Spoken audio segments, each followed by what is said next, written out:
డబ్బు, అనారోగ్యం, ఉద్యోగం, వ్యాపారం, అప్పులతో బాధపడుతున్నారా? మీకోసమే లాంచ్ యువర్ ఫ్యూచర్ ప్రోగ్రామ్.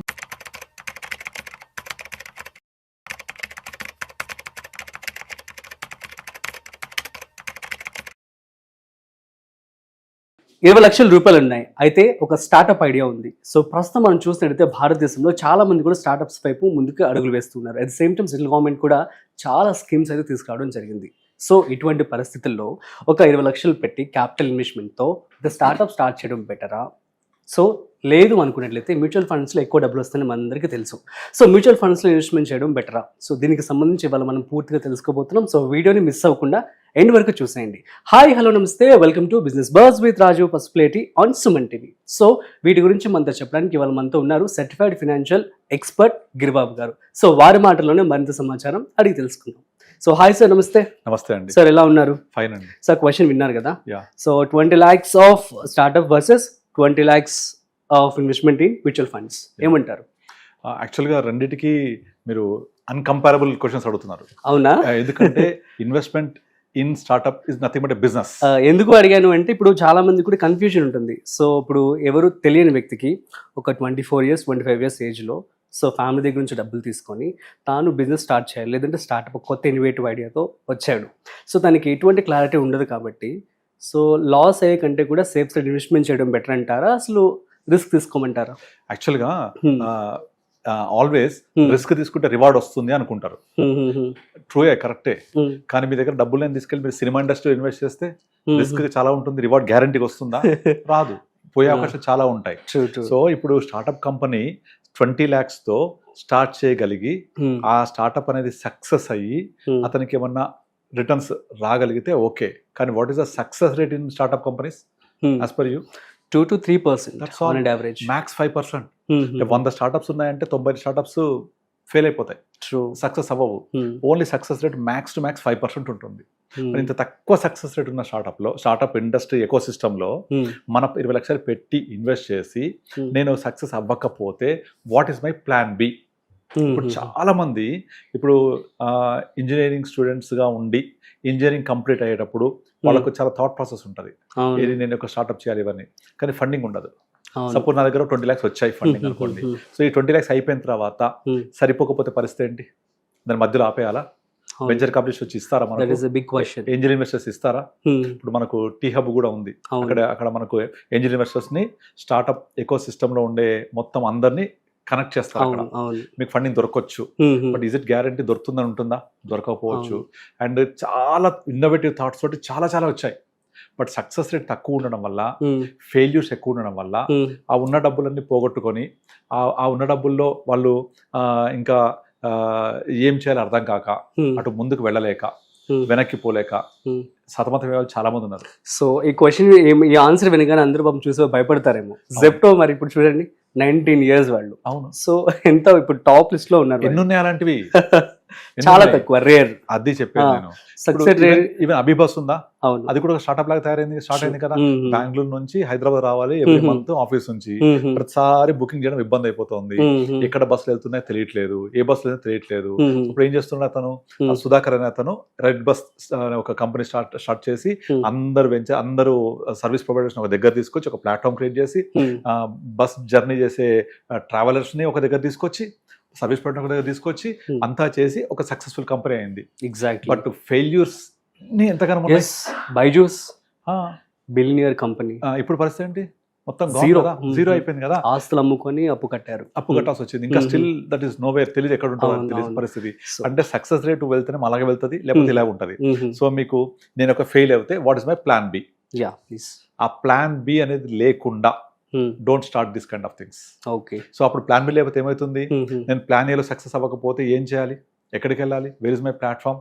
అప్పుడు నేను సక్సెస్ఫుల్లీ ఫెయిల్యూర్ క్యాండిడేట్ మిగిలిపోతా కదా. ట్రూ. సో దీనివల్లనే చాలా మంది స్టార్ట్అప్లోకి రావాలంటే భయపడతారు. ఎగ్జాక్ట్లీ. అంతెందుకు, ఇప్పుడు మీకు స్టార్ట్అప్ కంపెనీస్ ఉంటాయి కదా, ఈ మంచి స్టార్ట్అప్ కంపెనీస్ ని ఐడెంటిఫై చేసి వాటిల్లోనే ఇన్వెస్ట్ చేసే ఏఐఎఫ్స్ ఉన్నాయి.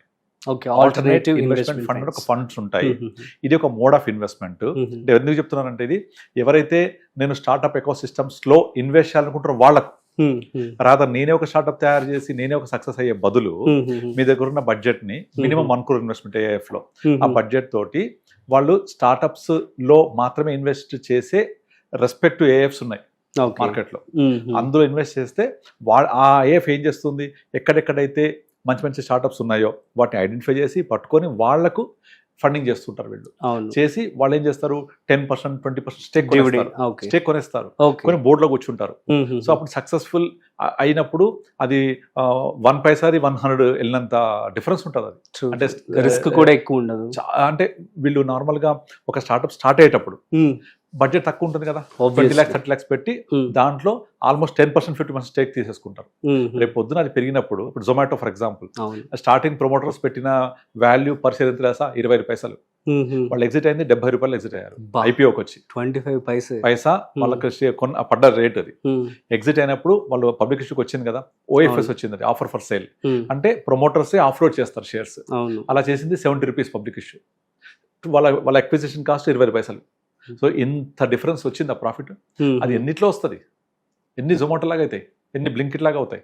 సో అలా కావాలి, నేను సక్సెస్ అవ్వాలి, నా దగ్గర కొంచెం బడ్జెట్ ఉంది అనుకుంటే వాళ్ళకు AIF is the best route. Okay, అది పర్టికులర్ ఏఎఫ్ అనేది దీని మీద వర్క్ చేసి వాళ్ళు ఓన్లీ స్టార్ట్అప్స్ మీద ఇన్వెస్ట్ చేస్తారు. ఇది ఒకటి. మీరు వర్సెస్ ఇంకేంటి అడిగినారు, 20 lakhs mutual funds. So mutual funds investment is different subject, అది డిఫరెంట్ స్టోరీ. దీంట్లో మీరు ఇన్వెస్ట్ చేస్తే మీకు ఏమొస్తుంది, ఒక over period of long time growth వస్తుంది. ఆ గ్రోత్ వచ్చాక మీ డబ్బులు పెరుగుతాయి. మీరు ఒక 5-6 years వెయిట్ చేయండి, మీ డబ్బులు ఆల్మోస్ట్ 15% వరకు పెరిగితే ఒక 4.5 years తర్వాత డబుల్ అయినట్టే కదా. 20-40 అవుతుంది, 40 ఇంకో 5 years ఉంటే 80 అవుతుంది. అలా పెరుగుతూ ఉంటాయి. సో మీరు మీ జాబ్ మీరు చేసుకుంటూ ఉండొచ్చు.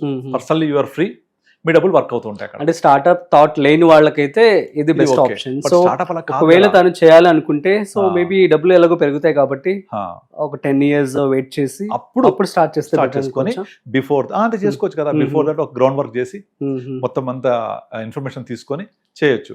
కనుక కంపేర్ చేయడానికి ఇదేమో ఇన్వెస్ట్మెంట్, ఇదేమో బిజినెస్. ఓకే, ఈ స్టార్ట్అప్ లో బిజినెస్ లో ఇన్వెస్ట్ చేస్తే ఇది సక్సెస్ అవ్వచ్చు, సక్సెస్ అవ్వకపోవచ్చు. సక్సెస్ అయితే ఎనార్మస్ గ్రోత్ వస్తుంది. చాలా వరకు స్టార్ట్అప్స్ ఏం చేస్తారు, ఒక రేంజ్ తీసుకొచ్చాక అమ్మేస్తారు దాన్ని. ఎంతకు అమ్మేస్తారు, 50 కోట్లు 100 కోట్లకు అమ్మేస్తారు. అవును, ఇన్వెస్ట్మెంట్ ఎంత ఉంటుంది, హార్డ్లీ 1 crore 2 crores ఉండదు. సో డిఫరెన్స్ ఆఫ్ ప్రాఫిట్ చాలా ఎక్కువ కదా. అవును, బట్ అంత scale up mutual fund investment అవుతుందా, అవ్వదు, అస్సలు అవ్వదు. అలాగే మ్యూచువల్ ఫండ్ లో ఫెయిల్యూర్ ఉండదు, వెయిట్ చేసే డబ్బులు గ్యారంటీ వస్తాయి.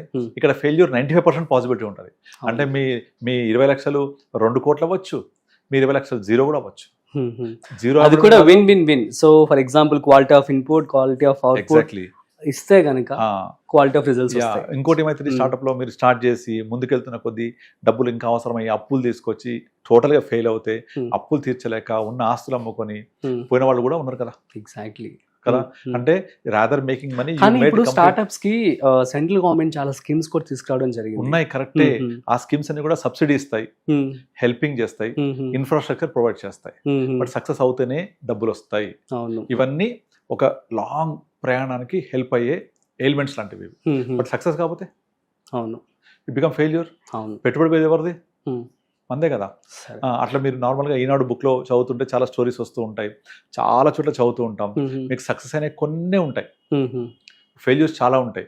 బట్ సక్సెస్ అనేవి ఎక్కడికో పోతాయి. ఓకే, మరి మన ఆడియన్స్కి ఏం చెప్దాం సార్? 20 లక్షలు పెట్టి మీరు కనుక నేను ఇంకా పెట్టగలను, ఇంకా చేయగలను, ఇది పోయినా నాకు ప్రాబ్లం లేదు, ఇది పోతే కూడా నేను సక్సెస్ అయితేనేమో మల్టీబిలియనర్, పోతే నాకు ఇబ్బంది లేదు, నాకు ప్లాన్ బి ఉంది, ఐ విల్ డూ జాబ్. ఇప్పుడు నాకు తెలిసిన ఒక క్లయింట్ నేను 2015లో కలిశాను. అతను 2015లో ఇంటర్నెట్ ఇంత పాపులర్ లేనప్పుడే అతను మన ఇప్పుడు మనం ఇది ఉంది కదా, ఇది మన కిరాణా షాప్స్, అలాంటి కిరాణా షాప్స్ ఆన్లైన్ లో క్రియేట్ చేశాడు అతను. ఆన్లైన్ లో క్రియేట్ చేసి ఇంట్లో కూర్చొని మనం బిగ్ బజార్ ఎట్లా ఆర్డర్ చేస్తున్నాం ఈ కాన్సెప్ట్ తో 2014-15 చేశాడు. ఇలాంటి చాలా వచ్చే కాన్సెప్ట్స్ కానీ మనకి వెలుగులోకి రాలే. లైక్ మన బ్లింకిట్ ఇవన్నీ. నేను అతని దగ్గరికి వెళ్ళాను, కలిశాను. ఇట్లా నాకు వేరే రెఫరెన్స్ వస్తే ఇన్వెస్ట్ చేయాలని ఒక 1000 రూపీస్ 1500 రూపీస్ సిప్ చేయాలంటే వెళ్ళి కలిశాను, చేశాను, ఇన్వెస్ట్ చేశాడు. తర్వాత నాకు అంత పరిచయం ఏర్పడింది. అతను మాట్లాడుతుంటే తన ఒక థాట్ ప్రాసెస్ అర్థమైంది. కానీ ప్రాబ్లం ఏంటంటే అది సక్సెస్ కాలేదు, మొత్తం ఫెయిల్యూర్ అయిపోయాడు. ఈ లోపల కోవిడ్ వచ్చింది, డబ్బులు మొత్తం దాన్ని పెట్టాడు, అది పెట్టేసి మొత్తం ఫెయిల్ అయిపోయింది. కోవిడ్ వచ్చిన తర్వాత అందరికీ డేటా ఈజీ అయిపోయింది, ఈ కామర్స్ అనేది బాగా వచ్చేసింది, బిగ్ బజార్ లాంటి పెద్ద పెద్ద కంపెనీస్ వచ్చేసినవి. తను ఎక్కడ కూడా ఇండస్ట్రీ లేడు. ఇప్పుడు మళ్ళీ పోయి జాబ్ చేసుకుంటుండు. అయ్యో, డబ్బులన్నీ లాస్ అయిపోయాయి. జాబ్ చేసుకుంటూ ఉన్న శాలరీ తోటి ఏదో బతుకుతున్నాడు ఆ శాలరీ తోటి. సక్సెస్ అవుతేనేమో కింగ్, సూపర్ డూపర్ డబ్బులు. సక్సెస్ కాకపోతేనేమో ఇట్లా ఫెయిల్యూర్ అయిపోతాయి. మళ్ళీ ఇప్పుడు 2 lakhs 3 lakhs శాలరీ తోటి ఏదో జాబ్ చేస్తున్నాడు. బట్ ఆ మైండ్ సెట్ అలాగే ఉంటుంది. అది ఏది నేను ఒక స్టార్ట్అప్ కంపెనీ స్టార్ట్ చేయాలి ఫ్రమ్ జీరో నుంచి తీసుకోవాలని థాట్స్ చాలా ఉన్నాయి. బట్ డబ్బులు లేవు ఇంప్లిమెంట్ చేయడానికి. కనుక 20 లక్షలతో మీరు ఏం చెప్తారంటే 20 లక్షలతోటి స్టార్ట్అప్ కంపెనీకి ఏ మూల కూడా కాదు, డబ్బులు సరిపోవు అసలు. కొన్ని సరిపోయినా కూడా దాన్ని స్కేలప్ చేయాలంటే సరిపోదు. అప్పుడు మనకు ఏంజల్ ఇన్వెస్టర్స్ కావాలి. ఇన్వెస్టర్ ఎప్పుడు వస్తారు? నువ్వు సక్సెస్ అయినప్పుడు. అంటే సక్సెస్ అయితే డబ్బులు వస్తాయి, సక్సెస్ అయితే అందరూ వస్తారు. బట్ కాకపోతే where is your platform to stand? నిలబడడానికి జాగే ఉండాలి, ప్లాన్ బి ఉండాలి కంపల్సరీ. దాని బదులు ఏంటి? మ్యూచువల్ ఫండ్ ఇన్వెస్ట్ చేయండి, మీ జాబ్ మీరు చేసుకోండి, దాని పట్టుకు అది పెరుగుద్ది. కంపేర్ చేయలేము యాక్చువల్గా. బట్ బిజినెస్ చేయాలి అంటేనేమో నేను ఇట్లే ఉండాలి, మైండ్ సెట్ ఇలాగా ఉండాలి, నాకు ప్లాన్ బి ఉంది, నేను డబ్బులు పోయినా కూడా నేను సంపాదించగలను అనుకుంటే స్టార్ట్అప్ చేయొచ్చు. లేదా అందులో ఇన్వెస్ట్ చేయాలనుకుంటే అలాంటి ఏఎఫ్స్ ఉంటాయి, అందులో చేయొచ్చు. లేదా ప్రీ లిస్టింగ్ కంపెనీస్ ఉంటే అక్కడ చేసుకోవచ్చు. ఇవన్నీ వద్దు అనుకుంటే, రిస్క్ వద్దు అనుకుంటే mutual funds always there. Long term ఉంటే ఖచ్చితంగా వస్తాయి. సో ఇక్కడ మ్యూచువల్ ఫండ్ రిస్క్ అనకూడదు, వాలటాలిటీ ఉంటుంది. అవును, అంతే. It's different journey, different ball game. This is different ball game. Super sir, thank you so much for your valuable words అనమాట. So audience మీ అందరికి అర్థమైంది కదా. సో మీరు కనుక 20 లక్షల రూపాయలు కనుక ఉన్నట్లయితే, సో స్టార్ట్అప్ అనేది పెట్టడం అనేది మంచి ఆప్షనే. కాకపోతే so you should be in a position to take the risk also. So plan బితో మీరు ముందు అడుగు వేయండి. సో ఆఫ్టర్ దట్ మీ యొక్క స్టార్ట్అప్ సక్సెస్ అయితే ఏంజల్ ఇన్వెస్టర్స్ చాలా మంది ఉన్నారు, వచ్చి ఇన్వెస్ట్మెంట్ చేస్తారు. సో కాబట్టి సేఫ్ స్టడీగా మీరు ప్లాన్ బి కూడా పెట్టుకొని, సో మ్యూచువల్ ఫండ్స్ కావచ్చు, సార్ చెప్పినట్లుగా ఏఎఫ్లో ఇన్వెస్ట్మెంట్ చేసుకోండి. So that's it. సో మరొక ఇంట్రెస్టింగ్ కాంటెంట్తో మళ్ళీ కలుద్దాం. మీకు కనుక ఏమైనా డౌట్స్ ఉంటే ప్లీజ్ కామెంట్ చేయండి, మేము రిప్లై ఇస్తాం. So thanks for watching. This is Rajeev signing off. Video నచ్చినట్లయితే like, share and subscribe. Thanks for watching.